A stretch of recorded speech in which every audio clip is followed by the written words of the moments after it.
Leilou Nishmat, Denise Rivka, Batida, Tzion Ben Simcha. Nishmatam Began Eden. Alors, on est toujours dans le Pnei Yoetz. On a vu Ahavat Hashem, Ahavat la Kadosh Baruch Hu, l'amour qu'on doit avoir pour Hashem.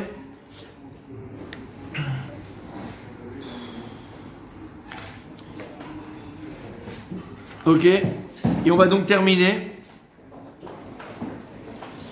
Ici, le Rav va nous dire comment est-ce qu'on va éveiller. Comment est-ce qu'on peut. Donc, il a expliqué qu'il y avait deux sortes d'amour de Dieu. Un amour qui passe par rapport à l'amour d'abord de nous-mêmes, qui est cachot à nous-mêmes, qui est lié à nous-mêmes. Et un amour qui est plus sirli, qui est plus intellectuel, entre guillemets, réfléchi et de conscience. Et là, on va terminer, Bezrat Hashem, ce premier sujet du Pnei Yoetz. Et il dit donc, comment après éveiller cet amour? Comment? Il dit, Ve'achol ha'adam l'orer et ha'ahava ve'et ha'ira. Il dit en vérité, nous, on se pose la question, comment est-ce que je vais pouvoir acquérir la crainte du ciel, l'amour de Dieu, la crainte de Dieu? Quel moyen j'ai? Et tu peux t'éveiller à la crainte de Dieu, à l'amour de Dieu, mikol davar gashmi, de toute chose matérielle. Tu n'as pas besoin simplement de penser à des choses ésotériques, être dans les nuages, pas du tout. C'est quelque chose de très concret, là, Yirat Shamayim. C'est quelque chose de très concret, là, Ahavat Hashem. Et dit Kegon, on était en plein dans les halachot. Im ochel oshote davar she'arev lecheko v'titarnek badeshen nafsho b'tiulim u'shmiat kol arev v'tashmish. Ah, qu'est-ce que c'est beau. C'est ce qu'on a fait les cours du mardi de sa vie. V'tashmish amita v'arbachat marot she'oleh al gaben v'chadome. Iten el libo im kach ani ohev ze adavar שהוא כלב עבד אבל וריק אשר בן לילה היה ובן לילה עבד על אחת כמה וכמה שיש לי לאהוב את הבורא שהוא מקור הכל העבודתו ממנו תוצאתכם וכל התענוגים. Et il dit comment tu peux arriver à la crainte du ciel et l'amour de Dieu précisément aussi en t'éveillant par rapport à la gashmi ou par rapport à des choses matérielles que Dieu te donne. Et il dit par exemple lorsque tu vas manger ou tu vas boire et tu vas kiffer. Tu kiffes ou tu kiffes pas? Tu kiffes. T'as kiffé ton steak, t'as kiffé ta pkaïla, t'as kiffé. T'es en train de kiffer, d'accord? Ou bien, voilà, on a l'exemple. Ou bien, tu es parti Tioulim, t'es parti en vacances. Et t'as fait des excursions, t'es parti à l'hôtel, t'as fait un peu de spa, séparé bien sûr, attention. Parce que sinon on n'a rien gagné. Et d'accord, et tu t'es éclaté, t'as fait de la voile, t'as fait de la planche. Ah, ça dit. C'est un spa? Non. Un couple en cheval, j'en ai magnifique. Ouais. Et j'ai remercié à chaque fois que je l'avais dit. Je me dis, mais quel bonheur. C'est ce qui. Regarde, là c'est ce qu'il dit maintenant. Tu fais un petit de kiff, tu vas voyager avec ta femme, avec tes enfants, avec ton grand-père, ta grand-mère, tes parents, avec l'homme chané. Vous allez en vacances. Tu pars en vacances. Ou shmiat kol arev. Ou bien t'écoutes une musique. Igal, t'écoutes une belle musique, un beau Avraham Frit qui te pénètre vraiment la neshama. Et tout d'un coup, maman, je t'écoute une belle musique. Regarde comme c'est vrai. Parce que là, regardez, c'est pour lui. Mais tashmi shamita. Et lorsque tu es au lit avec ta femme, et blainara. S'il vous plaît. Mais tashmi shamita. Et tu es en train de faire kalinou. Et tu kiffes blainara. Et n'oubliez pas ce que je dis le mardi. Si tu es capable à ce moment-là de donner ce plaisir à Akadosh Baruch Hu, tu fais Gvishokev. Comment Hachem? On avait dit quoi? C'est quoi penser à Hachem à ce moment-là? C'est quoi penser Dibal Shem Tov? Vishokev. Si à ce moment-là où tu as le maximum, le plus grand plaisir que tu peux avoir dans la vie, c'est ce moment-là. Il va chercher assis maintenant à ce moment-là. Ce plaisir-là, au moment de ce plaisir, tu penses, entre guillemets, au donneur de ce plaisir, à Kadosh Baruch Hu qui te donne ce plaisir, parce que le but te crée comme du bois, sans sens, sans sensation. Non, il t'a créé avec un plaisir unique et très très grand, normalement, d'accord? Ok? Si maintenant à ce moment-là tu penses à Kadosh Baruch Hu et au donneur de ce plaisir-là, c'est ce que tu vas faire en toi? Tu vas te remplir d'Yirat Shamayim et de Ahavat Hashem plus. Tu comprends ce qu'il y a écrit ici? Ou bien quand tu as fait une grosse affaire et tu as gagné Blarinara, un gros paquet d'oseille, d'accord? C'est la même chose. Alors il dit à ce moment-là, tu dois dire regarde ce kiff absolu que j'ai. Iten Elibo. Si déjà ce que j'ai, je kiffe et je suis bien et tout ça. Ad Kama, avec Kama, combien alors Kadosh Baruch Hu, qui est le donneur de ce plaisir-là.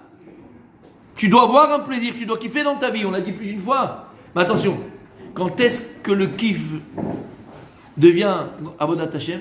Quand est-ce que le kiff devient servir Dieu? Lorsque tu as ce kiff-là, tu penses surtout et tu le relis au donneur de ce kiff. Celui qui te procure ce kiff, celui qui t'offre ce kiff, c'est qui? C'est le maître du monde. Il permet. Et regarde ce qu'il dit. Qui permet ce kiff, Vadaï. Il dit c'est ça qui va t'éveiller à la crainte du ciel et à l'amour d'Hachem. T'entends mon Rabbi David? C'est ça qui va t'éveiller à la crainte d'Hachem et à l'amour d'Hachem. Lorsque tu vas kiffer ta vie et tu es conscient de celui qui te donne tous ces kiffs et tous ces bonheurs là, tu t'attaches au maître du monde. Bémet, tu te rends compte? Pareil, ça dit quand je vois Rabbi Mordechai, je vois un Talmid Chacham. Écoute bien, quand tu es dans ton limoud et que tout d'un coup tu as compris ton Tosfot, tu as compris ta Gemara, tu as pu faire Chazara et tu as une question et que c'est la question du Rashbam ou du Rashba ou du Ritva ou du Rosh et après toi tu as eu même la réponse et c'est à nous que tu as. C'est à lui qu'il faut le rendre. Tu comprends ce que ça veut dire? Et de là, qu'est-ce que tu comprends déjà? Ce qu'on avait dit, mon tzaddik. Hein, mon tzaddik? Qu'est-ce qu'on comprend de là? Ce qu'on avait dit, il n'y a pas longtemps, il dit Rabbi Yehuda, Yerushalmi, Brachot, Atid Adam Liten et Adin, Al Kol Ma Shira Wenav Velo Neena Mehem. Une personne rendra des comptes, il dit Rabbi Yehuda, dans le Talmud de Jérusalem, un homme devra rendre des comptes sur tout ce que ses yeux ont vu et il n'a pas profité d'elle. Si Akadosh Baruch Hu te propose cela, c'est pour se rapprocher de lui, espèce d'idiot. C'est pour que lorsque maintenant tu vas kiffer ta pkeila, tu vas kiffer ta pomme, tu vas kiffer ton sandwich en randonnée, tu as un bon sandwich au saumon beurre, comme on les aime, ça, au saumon mayonnaise, ou bien rosette égale cornichon, rosette mayonnaise, ou bien mieux que ça égale baguette. Non, le meilleur sandwich pour moi, personnellement.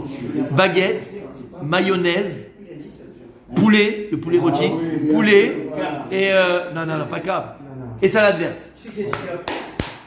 C'est le meilleur. Et cornichon, tu vois, je veux cornichon. C'est le meilleur. Pour moi, c'est le meilleur. Sandwich, poulet, mayonnaise, pour moi, c'est le. Voilà, on n'arrive pas.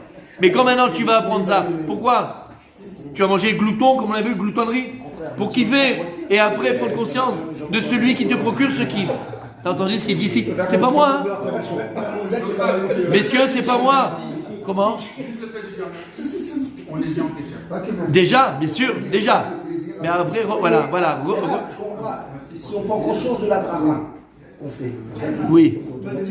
Tout à fait, mais c'est grâce à ça. Mais qu'on se comprend, on n'est pas obligé d'avoir une pensée après, c'est dans le fait de faire la bracha de tout à fait. Mais les problèmes. Voilà. Et Alvaï, que des gens pensent qu'on fait la bracha, ouais. Si tu as vraiment compris la bracha, tu vas le faire dimanche. Mais attention, et là, il termine le rave. On peut arriver à se planter. C'est-à-dire que au moment où tu vas manger ton sandwich, encore une fois, quand tu vois son sandwich, il y en a qui se mettent comme ils kiffent, qu'est-ce qu'ils vont faire? Ils vont mettre tout l'amour, où ça? Dans le sandwich. Tout l'amour dans sa voiture. Tout l'amour dans son tioul. Calme-toi. Tout l'amour dans... Non. Ve'avriach da'ato, mais abat davar gashmi. Mais une fois que tu as arrivé à comprendre qu'il y a un donneur de ce plaisir, tu dois décoller l'amour que tu as pour cette chose qui est matérielle. Parce que c'est Vadaï. Et ce que je vous ai dit, on a parlé de ça la semaine dernière, vraiment beaucoup. Encore une fois. Et comprendre en vérité que tout ce que Dieu te donne, ce sont des moyens. Alors attention, le moyen, faut l'honorer. Faut honorer le moyen, faut pas le mépriser comme on a vu, le tachri, tous ces choses, faut pas mépriser le moyen que Dieu te donne. Aval, c'est pas le but. Un moyen sera jamais un but. Donc attention, le but de tous ces moyens que Dieu te donne, c'est de se rapprocher de lui, d'arriver à l'aimer, d'arriver à vivre avec lui, d'arriver à penser à lui. T'as compris ce que ça veut dire? Achète une pastèque, elle est pourrie. Ouais. Ça c'est ton mazal. Non, mais voilà, mais ça veut dire. Tu dis encore moi. Tu fais la prière sur le truc de faire un kiff sur le melon, il n'a pas de goût. Ouais. Alors qu'est-ce qu'on fait là? Comment? Qu'est-ce qu'on fait? Vous dites qu'il faut remercier quand même Hachem d'avoir mangé un melon qui n'a pas de goût? Alors, regarde, si tu as un doute. Attends. Regarde. Stéphane, il commence à être cher. C'est pas la question. Sadiq. Alors, que ça donne? On attend, on a préparé le plateau, tout est beau et tout, on goûte, il n'y a même pas de goût. C'est vrai qu'on est là. Et que t'as payé cher en plus. J'ai même envie de jeter le truc tout de suite, quoi. Oh, il est nerveux, il est nerveux, il est nerveux. Non, non, non. Yad, ça dit, regarde. Yad. Vous dites, faut remercier Hachem de tout ce qu'il nous donne. Vadaï. Donc, il nous a donné un fruit qui n'a pas de goût. On doit quand même le remercier, avoir une pensée. Non, pour lui t'as dire merci. choisi le fruit qui n'a pas de goût. C'est pas lui qui l'a donné. C'est un peu comme ça des fois même dans la vie. Je fais des choses qui n'ont pas de goût. Mais c'est pas ça. Écoute là. Non, je parle pas. Je ne parle pas de Rabbi Aaron. Rabbi Aaron ne les écoute pas. Ne les écoute pas, je ne parle pas de toi. Rabbi, c'est toi qui as parlé, on aurait dit. J'ai pas dit lui, j'ai dit en général. Non, ce que je veux dire par là, regarde, si tu as un doute sur ce que tu vas manger, et c'est une halakha, si tu as un doute que tu vas aimer, tu vas pas aimer, c'est bon, c'est pas bon, tu as le droit de goûter, fais pas la bracha. Tu as le droit de goûter, c'est pas la bracha, tu sais pas si c'est bon, c'est pas bon, tu as le droit. Si tu goûtes un repas, tu n'as pas besoin de faire la bracha, tu goûtes, c'est pas pour manger. Tu goûtes, tu fais la bracha. Voilà. Si un femme vient et me dit, regarde, j'ai pas faim, je veux pas manger, je fais pas de kiff. Ma femme me dit, regarde, je peux pas regarder, mais je vais pas goûter s'il manque du sel, du poivre, j'ai pas envie de manger moi. Je goûte, je fais pas la bracha. Tu vas pas avaler, tu vas pas Goûter. D'accord? Donc si tu as un doute sur ta pastèque au tomelon qu'il a une tête bizarre, entre guillemets, mais tu prends pas le pastèque entière, tu prends un tout petit morceau, tu goûtes, une fois que tu as goûté, tu dis bon c'est vrai, si tu as un doute, tu comprends, sur le truc. Ok, et on dit, Ahavti et Adoni, c'est ce que tu vas dire, j'aime mon maître, comme il dirait un serviteur envers son maître, Ahavti et Adoni, j'aime mon maître. Comme il écrit, et ça c'est pour mon tzaddik, parce qu'il est spécial. Il est spécial, il aime Shirachirim. Non, il aime Shirachirim. C'est ce qu'il y a écrit dans Shirachirim, il dit le Rav. Mayafit ou Mana'amt Ahava Ta'anugim. T'as compris maintenant ce qu'on dit là-bas? La Ahava, elle sort des Ta'anugim. Tu dois avoir un Ta'anoug dans ce que tu fais. Tu as un Ta'anoug dans ton travail. Et une fois que tu remercies Akadosh Baruch pour le travail, mais ben d'ailleurs, les gens qui n'ont pas de travail. Et si toi tu trouves un plaisir dans ce que tu fais, moi je vous conseille, et je nous conseille, et je nous bénis tous, qu'on soit tous, qu'on aime ce qu'on fait en tout cas. C'est hyper important d'aimer ce qu'on fait. Des gars qui subissent leur vie. Sinon, faut pas le faire. Il y a des gens qui subissent leur travail, qui subissent leur mariage, qui subissent leur enfant, et ils subissent eux-mêmes. C'est un problème. Bon, on en parle un jour. En tout cas, si tu aimes ton travail, c'est encore mieux. Tu comprends? Il y en a beaucoup. Regarde, il parle à Irat Shamayim. Tu dois apprendre de toutes choses matérielles à Irat Shamayim. Je vais te donner une petite, comment on appelle ça? Un exemple. Non. Vécu, comment on dit? Anecdote. Ouais, je suis fatigué. Une petite. C'est une nouvelle recrue, ça. Nouvelle recrue.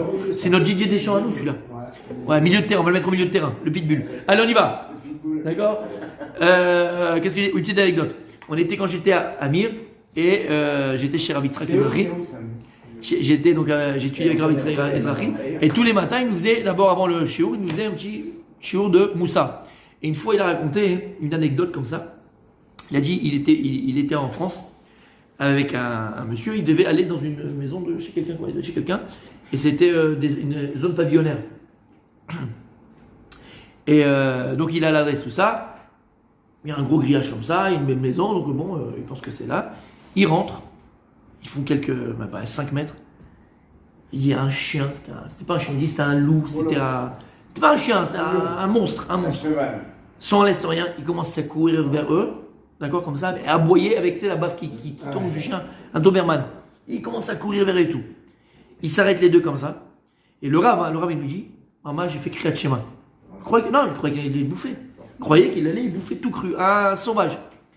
Et dans le truc, il a vu que le chien, donc il approchait, tout ça, il a eu peur. Et le gars qui était à côté, c'est un monsieur, c'est un monsieur qui travaille, bon, religieux, bon, t'auras tout ça, mais c'est pas quelqu'un qui étudie, l'odama, machin, bon.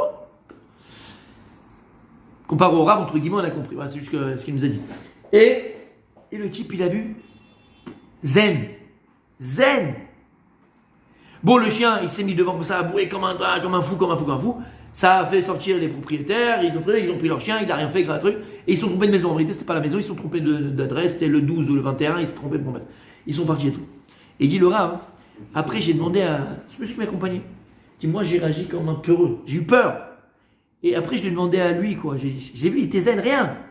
Je lui ai dit, dis-moi, t'as pas peur des chiens, t'as pas eu peur quand le chien est venu? Je lui ai dit, la vérité, moi j'ai eu peur, j'ai fait crier chez moi, je croyais qu'il allait nous bouffer tout cru. Je dis, comment t'as pas bougé? Je t'ai vu, t'as pas bougé. Il a dit, je sais pas, j'ai peur, Je cours s'il y a un chien d'habitude, je le flippe. Je dis, après, t'es qu'est-ce que comme ça, zen, comment t'es resté? Il a dit non, il n'a pas répondu ça, non. Il a dit, je ne savais pas quoi faire, moi, on était les deux là, on était coincés. Il a dit, quand le chien il est arrivé comme ça, hein, j'ai commencé à avoir peur du chien. Et après, dans ma tête, ça a pris 2 secondes. Dans ma tête, je me suis dit, attends, du chien, j'ai peur. Et après 120 ans, je vais être jugé là-haut, tout ce que j'ai fait, hein, d'accord? Et je ne vais pas avoir peur. Il dit, le chien, c'est quoi? C'est un chien, c'est un moyen d'Hachem. Après 120 ans, qu'on va être jugé pour quand tu étais toute seule aux toilettes, dans ta douche, devant Canal+, et après Canal+, sur M6, on a compris, d'accord? Sur la redoute. Comment tu vas? Comment? Et je vais pas avoir peur. Je vais pas avoir peur. Il a dit, j'ai pensé à ce moment-là, au jugement final, quand je vais me faire juger là-haut. Et ça m'a dit, le chien à côté de ça, c'est de la rigolade. Et donc c'est pour ça que ça m'a enlevé ma peur. Et le Rav nous raconte cette histoire pour nous dire quoi? Un petit peu, on le voit d'ailleurs avec les explorateurs. Non, il dit, Rav, tu veux pas juger. Il dit, tu peux. L'Eirat Shamaim, il a dit, ça s'acquiert dans la vie de tous les jours. Tu peux être à la yeshiva, tu peux être au collège, tu peux étudier 24 sur 24 et être un pourri et avoir aucune crainte du ciel. Si tu ne travailles pas sur tes midot, travaille pas sur toi. Et le type, il dit, ça ton travail, et lui, il a travaillé ça Eirat Shamaim, il a l'Eirat Shamaim. Tu comprends, ça veut dire que c'est un travail. Je lui ai expliqué cette histoire pour cela. Regarde ce qu'on apprend ici, c'est exactement ça. Même la crainte du ciel, tu dois l'apprendre des choses gashmi, de ce qui t'arrive. Si maintenant toi tu as un chien qui va venir t'aboyer, tu commences à avoir peur, mais tu dois te dire tout de suite maintenant de lui je vais avoir peur et après les Kadosh Baruch Hu, je vais avoir peur. C'est qui son médecin Kadosh Baruch Hu. Donc de toutes choses, il y a des gens par exemple, on sadique, qui ont peur de leur femme. Si déjà tu as peur de ta femme, alors après 120 ans, hein, t'as compris ce que je veux dire par là? Même quand elle a quoi? Tu sais, moi je regarde pas Hachem, il me... C'est Mina Shamaim. C'est Hachem. Il me dit, regardez. T'as vu comme je te vois? Non, tu veux que je te dise pourquoi? Je sais pourquoi. En général, ceux qui rigolent, qui ne sourient pas beaucoup, c'est qu'ils sont mariés marocains. C'est comme ça, Tzadik. Je les vois, je les ai repérés déjà. Bon, bref, allez. Mais juste pour te dire qu'on est de tout cœur avec toi, eh ben, ça, j'aime, il y a pire. Je te dis franchement, il y a pire, Tzadik. Il y a pire. Et prenez Eirat Shamaim de ça. Même ça va pas te permettre. Viens ici. Attends, mais il dit comme ça, on termine. Iten elibo meomar, et tu dois dire maintenant comme ça. Maliro midavar. Zé Hacher la Evel Dama, tu vas te dire, et qu'est-ce que j'ai peur maintenant du chien qui aboie? Qu'est-ce que j'ai peur de mon chachen, de mon voisin qui me fait du bruit? Qu'est-ce que j'ai peur du Massacre Nassa? Ou qu'est-ce que j'ai peur? Égal. Qu'est-ce que j'ai peur du Massacre Nassa? Qu'est-ce que j'ai peur de machin? Qu'est-ce que j'ai peur de ça? Yoter Tov Li et Elokim Aniare. Voilà de qui j'ai peur, que du maître du monde. Tout ça, ce sont que des messagers d'Hachem, des Rishurim d'Hachem. C'est qui cela? C'est quoi un chien? Si Hachem dit tais-toi, il dit tais-toi. Veteref Vena Beyamir Otarat Mitov. T'as entendu ce qu'il y a écrit ici? Et donc c'est pour l'amour d'Hachem et c'est pour la crainte d'Hachem quand je dis demain Bezrat Hachem.